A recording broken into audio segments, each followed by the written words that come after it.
Oke, sebelum kalian masuk ke hal yang lebih rumit daripada suatu hubungan percintaan, mari kita berkenalan dulu. Baik, perkenalkan nama saya Benyogo Suardi dengan NIM 211511035 dan ditemani oleh teman saya Reski Azhar Aditya dengan NIM 211511055. Oke, baik, di sini kita mau ngapain sih? Apa itu kenapa bisa lebih sulit dari suatu hubungan percintaan sih, Ki? Kenapa di sini kita mau ngapain?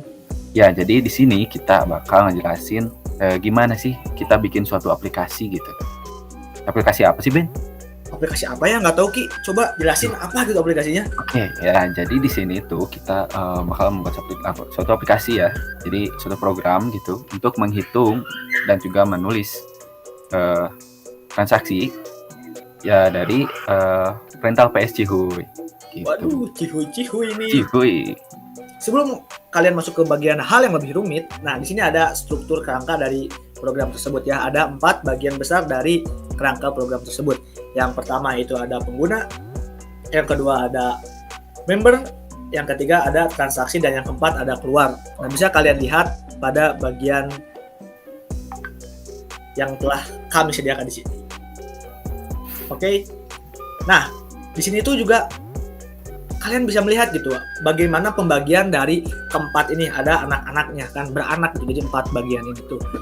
Nah, langsung saja jika kalian penasaran kita masuk ke program dari aplikasi ini. Oke, yang pertama saya akan menjelaskan terlebih dahulu mengenai prosedur. Nah, prosedur yang kami gunakan adalah yang pertama itu prosedur utama atau void utama, yang dimana terdapat parameter integer x menggunakan passing bar value. Nah, kegunaan dari prosedur utama ini adalah sebagai kerangka untuk pemilihan user. Apakah user tersebut akan menginputkan pengguna, transaksi, atau masuk ke menu member, ke transaksi, ataupun juga keluar program. Jadi sebagai kerangka akan dibawa kemana si user ini. Nah, kemudian yang kedua adalah prosedur pengguna. Nah, untuk prosedur pengguna ini sendiri, ketika user memilih satu, maka akan masuk ke prosedur pengguna, yang dimana prosedur pengguna sendiri ini isinya itu mengenai inputan yang akan dimasukkan oleh pengguna, seperti nama pengguna, PIN pengguna, jenis PS-nya, durasi, ruangan. Nah, setelah diinputkan tersebut akan keluar struknya dan harga-harganya yang harus dibayar oleh pengguna. Yang selanjutnya juga ada list member. Nah, untuk list member sendiri ini adalah untuk menampilkan member-member yang telah tersedia, yaitu merupakan bagian dari sini. Kedua, member rental. Nah, setelah masuk bagian 2 ada lagi pilihan 1 dan 2, yaitu list member dan daftar member. Nah, di sini kan list member ya pilihan ke-1 untuk menampilkan member-member yang telah terdaftar. Nah, selanjutnya ada prosedur daftar member. Nah, untuk prosedur daftar member sendiri ini masih sama ya pada bagian member rental ini.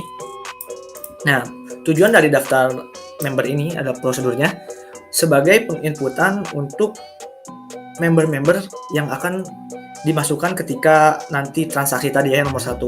Jika dia terdaftar member akan dapat diskon, jika tidak terdaftar member maka tidak akan mendapatkan diskon. Nah, untuk selanjutnya itu ada transaksi. Nah, transaksi ini masuk pada bagian 3. Nah, ini transaksi rental. Ada list transaksi atau daftar transaksi. Nah, pada daftar transaksi ini sama seperti tadi ya, daftar list member. Nah, itu untuk menampilkan transaksi-transaksi yang telah diinputkan pada nomor 1 ini tadi, yang prosedur pengguna. Nah, semua transaksi dimasukkan ke dalam file transaksi. Nah, akan ditampilkan pada daftar transaksi ini. Nah, yang selanjutnya itu ada prosedur search. Nah, prosedur search sendiri ini adalah untuk mencari transaksi-transaksi yang sangat banyak ya kan, tadi dimasukkannya ke dalam file transaksi, kemudian ditampilkan di daftar transaksi. Nah, karena sangat banyak juga, nah kami memudahkan untuk mencarinya dengan menggunakan filter search transaksi ini. Hanya dengan memberikan nama dan juga tanggal si orang tersebut melakukan transaksi.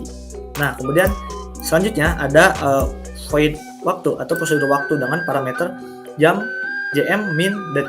Nah, ini tuh prosedur ini tuh gunanya untuk mengambil waktu dari sistem gitu. Jadi nanti waktu dari perhitungan waktu dari sistem ya, nanti sesuai dengan waktu sistem, maka akan diolah lagi mendapatkan hasil-hasil yang akan dimasukkan ke dalam data-data transaksi tadi.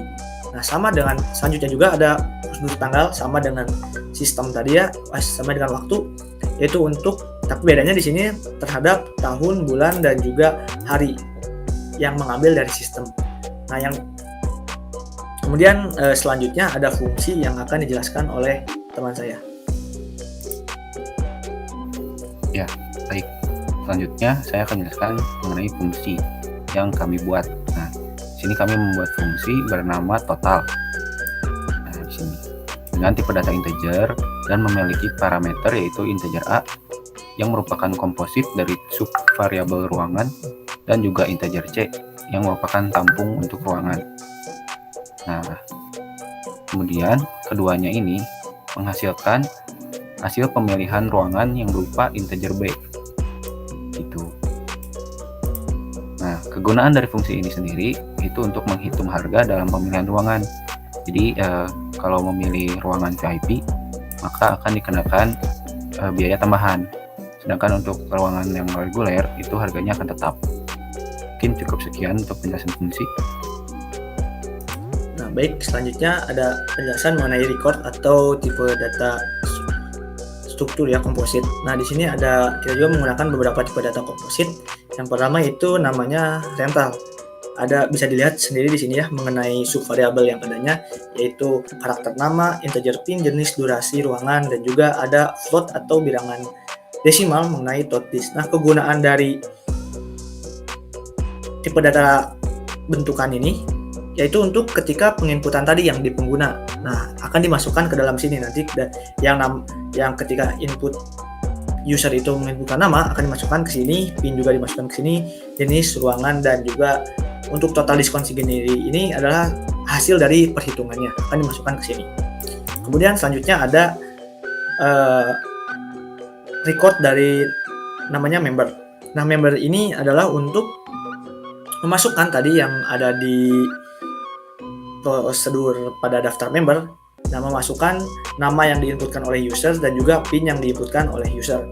Nah, selanjutnya ada tipe data bentukan dari kalender jam. Nah, kalender jam ini adalah hasil tampungan dari prosedur dari waktu yang dimana ada parameter JM, min, dan date. Kemudian dimasukkan ke dalam record ini, ada jam, menit, dan detik. Akan dimasukkan ke sini penampungnya ya untuk hasil dari jam, menit, detik dari sistemnya. Kemudian sama seperti kalender jam, juga ada kalender tanggal yang dimana sama untuk menampung, tapi berbedanya di sini untuk menampung hari, bulan, tahun yang sesuai dengan sistem. Nah, ini untuk dioperasikan lagi ya tadi untuk mencari searching sesuai dengan hari, tanggal, dan tahunnya untuk operasi searchingnya.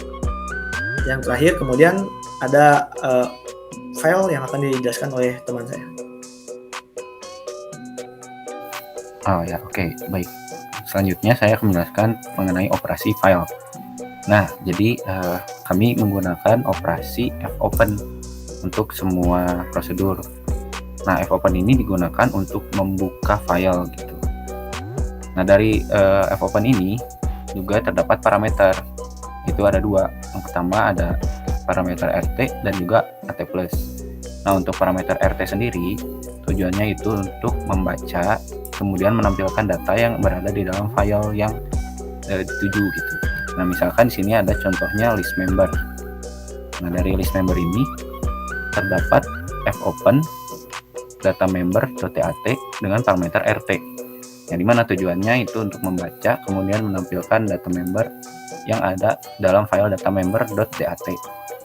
Nah, lalu di sini juga terdapat penggunaan fscanf, yaitu untuk membaca nama, pin, terus ada juga jam, menit, detik, lalu ada tahun, bulan, dan juga hari yang terdapat dalam file data member.dat. Nah, lalu untuk AT+ sendiri itu tujuannya untuk untuk menginputkan. Jadi untuk menginput suatu teks itu ke dalam filenya. Nah, seperti di sini ada contohnya di daftar member. Nah, di sini ada fopen data member.dat dengan parameter AT+. Nah, jadi tujuannya untuk menginputkan member baru ke dalam data member.dat. Nah, lalu di sini juga terdapat penggunaan fprintf, di mana nanti kita bisa menginputkan nama, lalu pin, jam, menit, detik, lalu juga bisa menginputkan tahun, bulan, dan juga hari ke dalam data member.dat. Mungkin cukup sekian untuk menjelaskan operasi file. Nah, gimana setelah kalian mendengar penjelasan dari kami berdua? Kan kalian pasti pusing ya, apalagi ngelihat banyak kode yang membuat kepala kalian makin panas dan lebih liar gitu ya. Langsung aja kita ke demo aplikasinya biar kalian nggak lebih pusing. Oke, jadi ini adalah demonstrasi atau simulasi bagaimana aplikasi ini berjalan setelah kami beberapa lama mengetik, akhirnya juga diseling oleh tidur gitu. Dan kemudian mengetik lagi, hingga jadilah suatu aplikasi yang sangat luar biasa spektakuler. Bisa Anda lihat di sini ketika sudah menambahkan beberapa header dan juga integer main, dan jadilah aplikasinya. Oh enggak ya, ini bercanda. Sebenarnya aplikasinya ada di sini. Jadi ada beberapa coding yang harus dimasukkan seperti tipe data komposit, prosedur, dan berbagai macam lainnya. Kami masukkan ke dalam program ini menjadi satu kesatuan yang sangat utuh.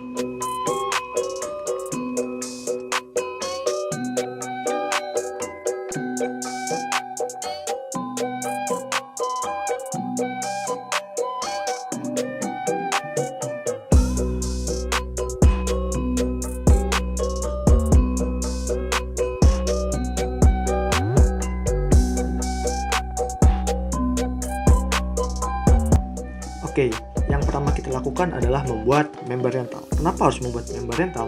Karena data member itu diperlukan untuk membuat diskon. Nah, maka yang paling penting dan paling vital adalah membuat daftar member dengan memasukkan pada menu member rental dan pada bagian daftar member. Kita masukkan sebanyak-banyaknya nama member.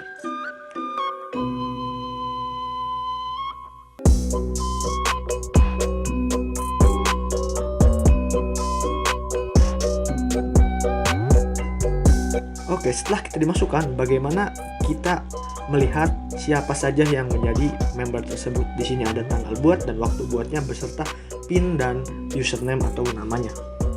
Nah, kemudian setelah itu, bagaimana kita masuk ke dalam pengguna transaksinya? Kita bertransaksi dengan program ini, yang dimana GUI PlayStation ini dengan menginputkan nama, PIN, jenis PS, durasi, dan ruangan, maka akan muncul sebuah struk yang berisi dapat lihat teman-teman di sini. Apabila sesuai antara nama dengan PIN, maka dapat diskon yang asalnya bayarnya 10.000 menjadi 8.000. Itu adalah setelah mendapat diskon. Tapi apa yang terjadi jika kita memasukkan nama tetapi dengan PIN yang berbeda?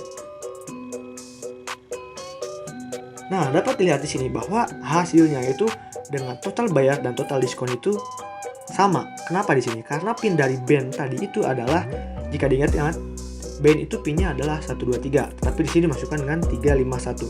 Itu sangat berbeda. Makanya di sini total bayar dengan total diskon itu akan menjadi berbeda.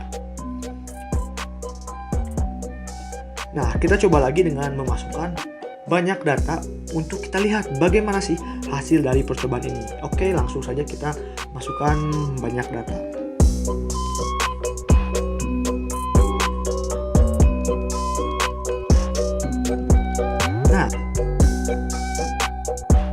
Setelah kita masukkan banyak data, kita coba lihat bagaimana data itu disimpan pada menu bagian ketiga di transaksi rental. Dengan mengeklik pilihan nomor 3 akan muncul lagi daftar transaksi. Itu adalah semua transaksi yang pernah dilakukan dan dimasukkan ke dalam program ini.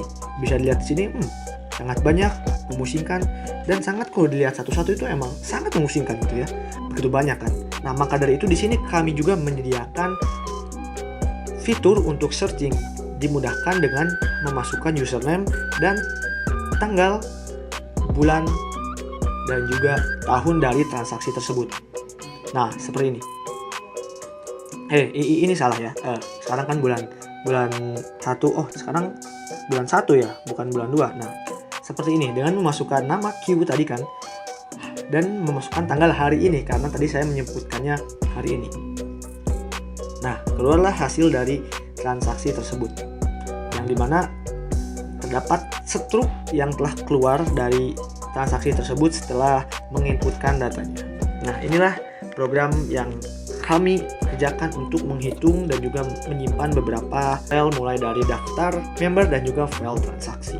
Nah, setelah program tersebut selesai digunakan, dapat keluar menggunakan pilihan 4 dan program tersebut selesai. Oke, telah selesai. Gimana tentang program yang kami buat mengenai Cihuy PlayStation? Agak rumit kan? Kalian rumit, kami juga ya rumit, banyak begadang gitu ya. Yap, itu betul sekali ya. Itu mungkin cukup sekian juga dari kelompok kami mengenai aplikasi yang kami bawakan mengenai perhitungan dari rental PS PlayStation Cihuy ini. Oke, akan dilanjutkan oleh teman saya. Ya, baik, karena sesi ini telah habis. Ya, kami mohon maaf bila ada salah kata maupun salah. Kami banyak salah ya, karena Ya, sebagai boleh. manusia kami banyak salah. Ya, mungkin cukup sekian dan terima kasih atas perhatiannya. Terima kasih juga telah menonton video ini. Wassalamualaikum warahmatullahi wabarakatuh.